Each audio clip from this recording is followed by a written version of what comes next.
Do you ever get the feeling that everybody hates you? Well, if you're Katy Perry or Russell Brand, congratulations. You're not wrong. Whether she's glitching mid-performance or space hopping in a bedazzled jumpsuit, Katy Perry's gone from pop darling to walking cringe compilation. Meanwhile, Russell Brand is finally facing criminal charges for his violent history against women. And just to top it off, he's rebranded himself as a born-again Jesus grifter. Clearly, both stars have plummeted in a major way since their brief cosmic collision in 2009. In the years since their love affair, both of them have racked up enough bizarre, toxic, or straight-up villainous allegations to fill up a tabloid horror anthology. So let's rewind the tape. Back to the rise, the chaos, and the spectacular downfall of Russell Brand and Katy Perry.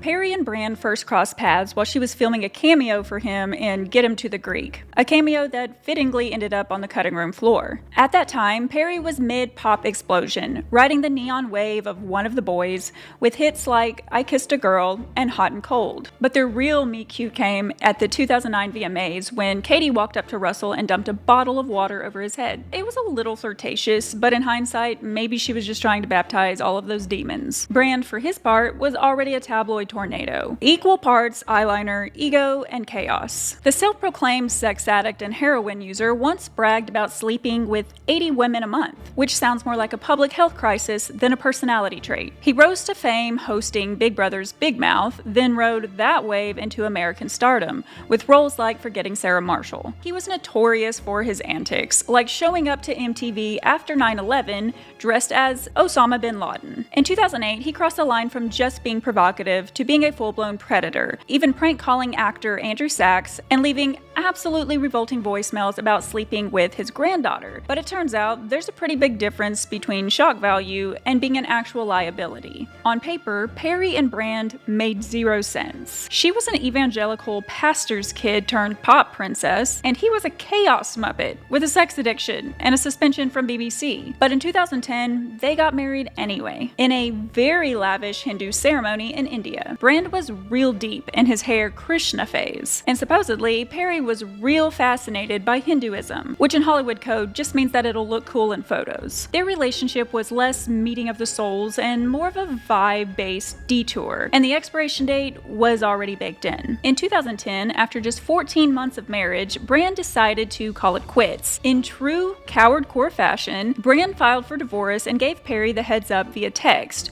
while she was filming her documentary. Getting dumped on camera minutes before performing is pretty bleak, even by pop star standards. At the time, both were still cultural juggernauts. But don't worry, the backlash was bubbling. Brand had gone from quirky rebel to national eye roll, partly for his wannabe revolutionary rants, where he would say a lot, without saying much of anything. By 2014, 60% of Brits disliked him. He branded himself a truth teller, but the truth he wasn't telling was a lot more disturbing than anyone ever imagined.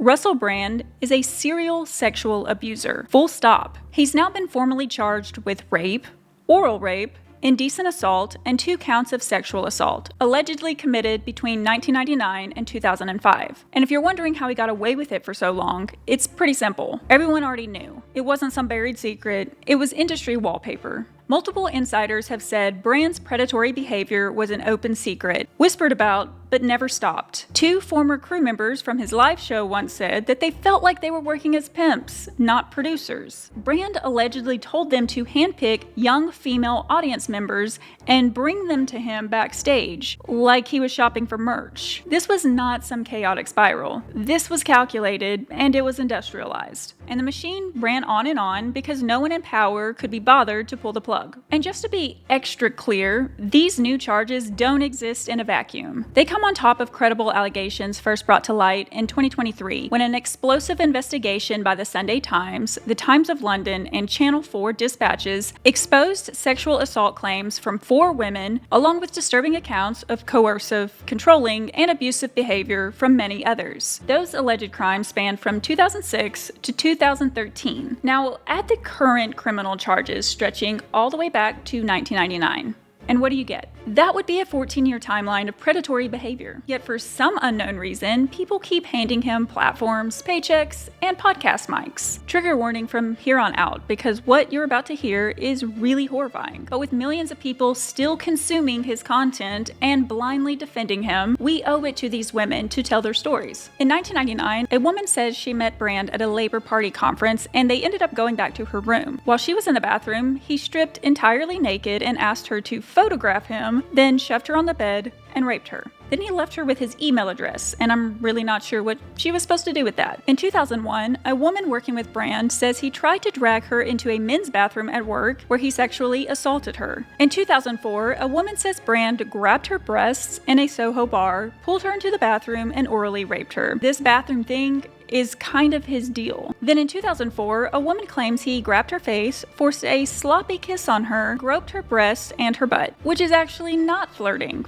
It's assault. It's also really sloppy, entitled, and predatory, but sure, call it charisma. These aren't just messy nights and misunderstood encounters. These are a blueprint, and this is his playbook. And for 14 years, he successfully ran it unchecked, while the world gave him a mic, a movie deal, and a messiah complex. According to an 18-month-long investigation, yet another woman, going by Alice, described being 16, a virgin, and in recovery from an eating disorder in 2006, when Brand approached her on the street and asked her on a date. Alice says Brand called her the child and would send cars to her high school and coach her on how to lie to her parents about their relationship. She says he fetishized her innocence and purity and suggested she read Lolita. She also tells this really weird story about how her mother demanded she meet Brand, at which point he leaned down and kissed her mother directly on the mouth. Somehow this all still gets worse. In 2008, another woman says Brand exposed himself to her during a taping of his BBC radio show. On the actual episode, his co-host, Matt Morgan, quips, "It's been 25 minutes since he showed his willy to a lady," and Brand just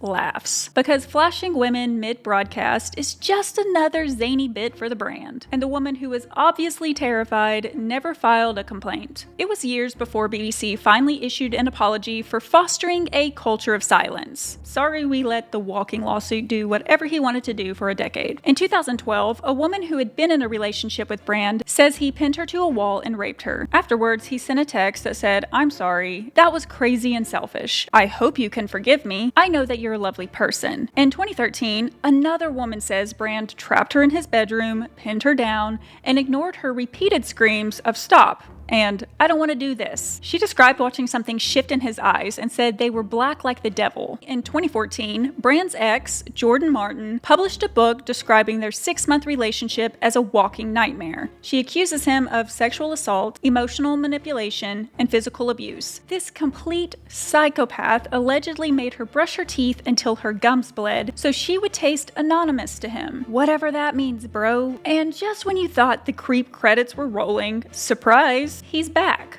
with something else you'll want to unsee. In 2023, Russell Brand and Warner Brothers were hit with a lawsuit from an actress who says that during the filming of Arthur, Brand exposed himself, then followed her to a bathroom and assaulted her, while a crew member stood outside guarding the door. Yeah, that's right. This man had a bathroom bodyguard so he could assault a woman mid-production, and the studio was quiet as hell, probably too busy drafting NDAs. Russell Brand didn't get away with all of this because he's extremely clever. He got away with it because he's profitable. Every studio, platform, publisher, and enabler along the way made a choice. Protect the brand, literally, and not the victims. The industry gave him a free pass and a bigger spotlight. Of course, Brand's response was predictably bogus and absolutely dripping with self-pity. I know that for years, my promiscuity was exploitative. As a famous rich dude, sleeping around, having sex in bathrooms, sleeping with multiple people at once, using the fact that I had massive access to having sex with strangers and was doing it. He argued that this was a concerted hit job by the media, which was targeting him for speaking out against powerful forces like Big Pharma. But what happened in this weird liminal space is that behaviour got metastasised and reformed retrospectively into criminal conduct by competing media companies working with groups like Logically and Crisp, working with legacy media companies, collaborate in an unprecedented way in order to go back to, for years and years, talk to people like, have you got a story about Russell Brand? What about that? Well, other people have bravely come forward. Brand claims that since all of these encounters were consensual, these women are just now rebranding their memories as trauma. Nothing screams enemy of the system like a millionaire with a book deal and a YouTube channel. I feel like now's probably a pretty good time to take a breather, hydrate, scream into the void, do whatever you need to do. Because fair warning, Katy Perry's not walking out of this spotless either. And while your brain recovers from this absolute dumpster fire that is this story, let's check out the new Culture Shock merch. The Menace collection. Pink, pissed, and armed with brass knuckles. But don't let the pastel colors fool you. She will destroy you without breaking a sweat, and she's gonna look damn good doing it. Now, the Disrespect collection is for the other side of your personality. Wears black, acts tough, and sleeps like a baby. If this hoodie could talk, it would sound like Sam Elliott on a cold fall night, slow draw, fire crackling, telling you he's proud of you, right before he slides you a flask and a burner phone, you know, just in case. So choose wisely. Link is below and in the description. All right, Katy Perry, you're up.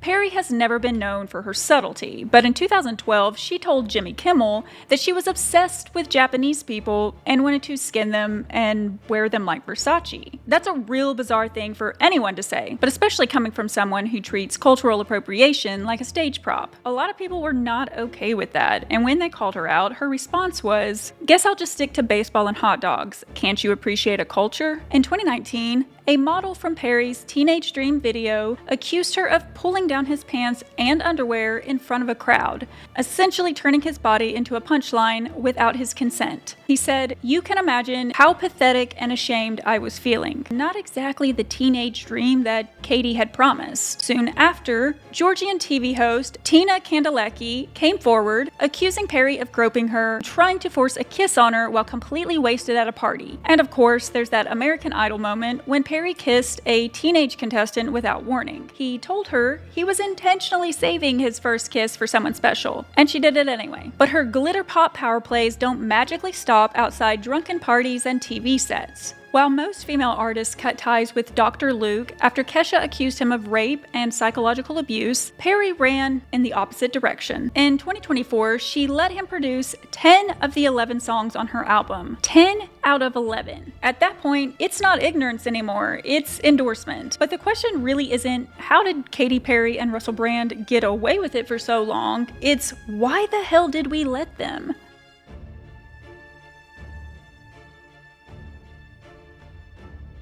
It's savvy branding that's been the lifeblood keeping both of their careers on life support. When the couple divorced, Brand was already mid-rebrand, ditching all of that eyeliner for enlightenment. In 2012, he somehow convinced the world he was a spiritually awakened truth teller, so much so that the Dalai Lama, yes, that Dalai Lama, invited him to host a youth event in Manchester. That same year, he testified in front of Parliament about drug addiction and started positioning himself as the scruffy messiah of progressive thought. He even praised the Me Too movement as a really positive change, which, knowing what we know now, feels a lot less like support and more like camouflage. But Brand's greatest talent has always been reading the room and shape-shifting in order to stay in it. By 2014, he launched a YouTube channel and slowly pivoted into the next grift as a digital prophet. He quickly went from a leftist mouthpiece to full-blown conspiracy influencer, pushing 9/11 truth or nonsense and vaccine denial. At one point, he went full-blown Etsy deranged, selling a magical amulet that allegedly protects you from bad energy. But the grossest pivot of all came after the sexual assault allegations hit.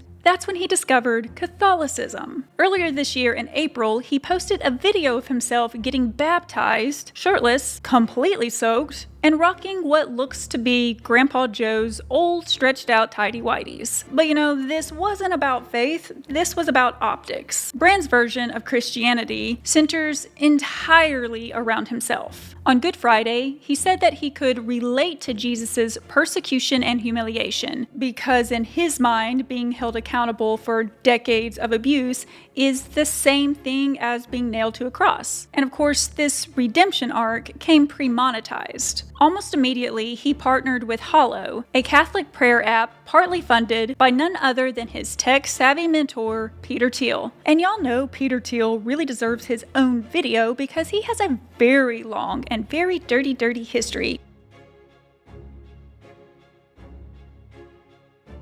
What followed Brand's partnership with Hollow was a very neat little advertising deal and a sudden stream of branded spiritual content. Because when Brand gets cornered, he doesn't take the time to self-reflect. He lives up to his name and rebrands. His so-called spiritual awakening isn't faith, unfortunately. It's a PR panic attack in slow-mo. It's what happens when a man backed into a corner decides to cosplay salvation for clicks. I don't think he found God, but you know what he did find? A content strategy. He's not repenting, he's pivoting with the same old narcissism, except this time he has a rosary. He went from the system is broken to I'm just like Jesus in under 3 months, and somehow still had time to land a paid partnership with a Catholic app backed by a billionaire vampire who helped bankroll the fall of democracy. This isn't a man reckoning with the harm he's done. It's a predator laundering his image through holy water. And you know what? It reeks worse than those creek-stained tighty-whities. Katy Perry, meanwhile,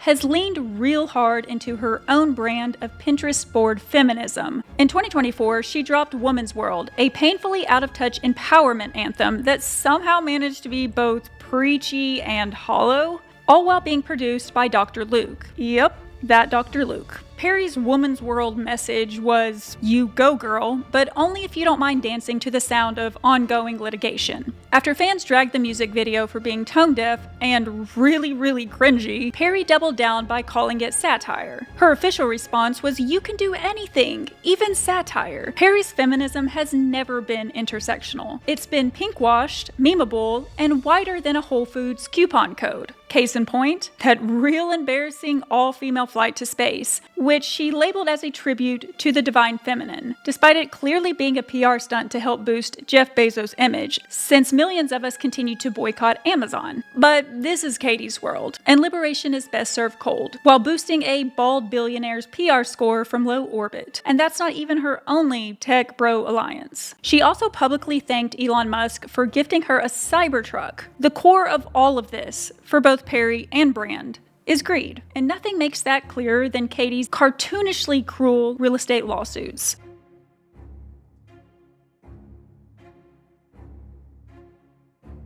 Katy Perry, please stop, begged an 89-year-old nun on television just hours before she collapsed and died in court. That actually happened in 2018, and somehow that's not the worst part of this story. What was this holy war over? A $14.5 million convent in LA, a quiet, sacred space the nuns had lived for decades. The archdiocese decided to sell it to Katy Perry, who claimed she wanted the property so she could, quote, sip green tea and find herself. You could have done that in a coffee shop, Katy, but you bulldozed an entire convent of nuns. But there was another problem. The nuns who lived there objected, and they objected real hard. In 1972, the nuns bought the convent with pooled resources and lived there until 2011, when the archdiocese forced them to move out. The nuns not only claimed that they should be the ones to sell and profit off of the property, they also did not want the taboo Happy Perry to own their convent and their home, and claimed she used intimidation tactics to push the sale through. The sisters didn't just say no, they said hell no. So Katy sued them. The legal battle was brutal. So brutal that the stress from it was enough to kill one nun and leave another one cancer-stricken and broke, saying she doesn't even know where her next meal will come from. But Perry still walked away victorious. Keys in hand, moral compass, nowhere in sight. She got her convent, she got her tea lounge, and I truly hope she found herself, because from the outside it seems like she lost her entire soul in the process. But apparently steamrolling a convent of elderly nuns just wasn't enough, because Katy kept going. The next logical step was to evict a dying veteran from his home. You heard that right. In 2020, Perry and husband Orlando Bloom targeted Carl Westcott, an 83-year-old veteran battling Huntington's disease and recovering from a recent back surgery. Carl Carl claims he was heavily medicated when he signed over the deed to his home and had no idea what he was agreeing to. When he realized what had happened, he tried to undo the sale, because Carl had always intended to live in the house until his death. They sued to evict him anyway. They dragged a dying man through court for the right to move their family onto his property before he was even in the ground. In fact, Westcott couldn't even attend his own trial because he was in a mental health facility after a suicide attempt in 2021. And by 2023, he was also being treated for dementia. The man was quite literally losing his mind, and the court still handed his home to a couple of millionaires. And if that's not bleak enough, the court case also revealed that despite all the sentimental PR about wanting to raise their family there, Perry and Bloom actually planned to flip the home into a luxury rental. Now she's suing this bankrupt, ailing veteran for nearly $3 million in damages. She wants him to cover her legal bill for dragging him through hell. And don't even get me started about Mr. Orlando Bloom, because if you would have told 14-year-old me that Legolas Greenleaf would grow up to be Katy Perry's +1 in a real estate deathmatch against hospice patients and nuns, I would have snapped my extended edition DVDs right over your head, marched my way to New Zealand by foot, and demanded a full refund and explanation from Peter Jackson himself. How do you go from they're taking the hobbits to Isengard to taking nuns to court? At this point, Perry and Brand have proven one thing. They don't need another redemption arc, they need a restraining order from the human experience. It's strange how in the end, Russell Brand and Katy Perry make more sense as a couple now than they ever did when they were actually together. Not because they share some spiritual bond or romantic destiny. They were just strategically aligned narcissists, thriving in a system that rewards ego with airtime and swaps sincerity for strategy. The Perry-Brand power couple was once forged in Hollywood hellfire, then promptly baptized in bullshit. Unfortunately, people like them don't like to evolve, which is why they pivot. They swap costumes, change scripts, and call it growth. Each one a walking rebrand, built to seduce, exploit, and spiritually gaslight the masses. So no, they're not twin flames. At best, they're a couple of wrecking balls, and the real damage wasn't to each other. If this story pissed you off even half as much as it should have, good. Use that rage very wisely. Support survivors, share this video, and grab something from the Culture Shock merch store, because some of us need to look hot while we drag a system built for sociopaths.